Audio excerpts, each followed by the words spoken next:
even, I mean, if you go to a Mountain of Fire church, it's like which, sorry.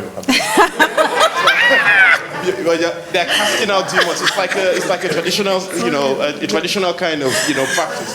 So we've gone through those practices or those processes whereby we've put to one side, we try to deny our heritage or try and be as much as the other as possible. But we've also come back to it now. We've gone the full circle where we're now proud of, I'm going to get into another really controversial thing. We're proud of our natural hair. Sorry, I beg again. We're proud of our clothes. We're trying to incorporate that into our practices, into our Christianity. And so that question of what do we do with our history? What do we do with all of with what we were before? It's a constant evolution. We will once again maybe go through another cycle where we will once again reject it and maybe become more Chinese and or something like that to try and be different. But it's an evolution, it's an adaptability, and that's, I think, is the key, as has been mentioned, of maybe not just African culture, but particularly Igbo culture, where we're happy to put to one side. We're very practical about it. A God that doesn't work, goes to one side. We pick the next one. So as much as we can look at maybe Christianity and say, and I disagree with a comment that I can't remember if it was made in this forum, that Christianity didn't come with force. It came with persuasion. It came with, nobody was forced to be a Christian like maybe in South America or like the jihads in the north. It was persuasion. It was simply, they just outlasted the opposition. They just stayed there and outlasted the opposition. So it's a way of looking at maybe that our culture is always there. It just depends on how much we remember. And I think that's actually basically the greatest utility. Okay, and let's also not presume, romanticize about Christianity not coming with persuasion and force.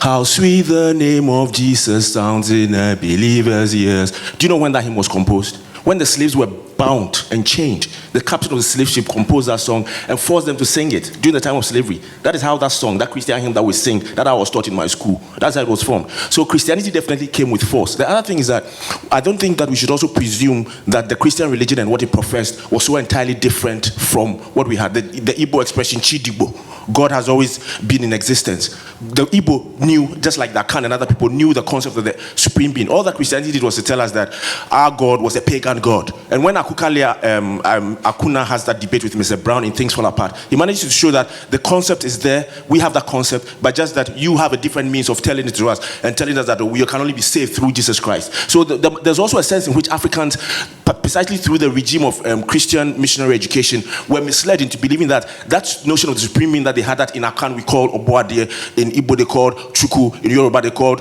Olodumare, etc., in Ewe they called Mau, was something that was entirely alien to us, and that it was Christianity that brought us that. We shouldn't forget that mistake.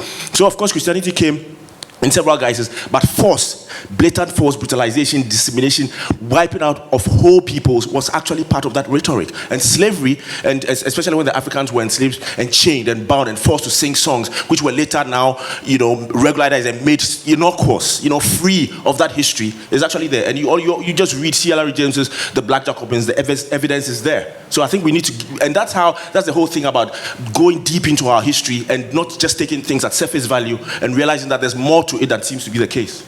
Just following on from what Kwejo said, there is actually a lot of evidence of the force that was systematically, and this is about Christianity and education, and children were taken away and sent to school and were Christianized, removed from their families. So it's not removed from, the missionary project was all part of it. So we shouldn't forget that. And also, I came here in the 80s, and there's this thing of sometimes when you come away, you get to see more than you did when you were there, and your eyes are open even wider.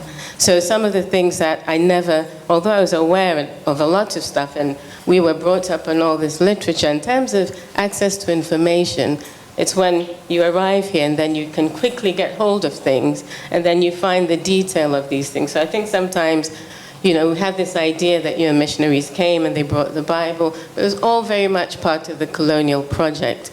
So 30 years ago when Basil Davidson did this incredible series, which the Royal African Society is actually kind of celebrating 30 years of. So it's called Africa, and apparently it's now available online.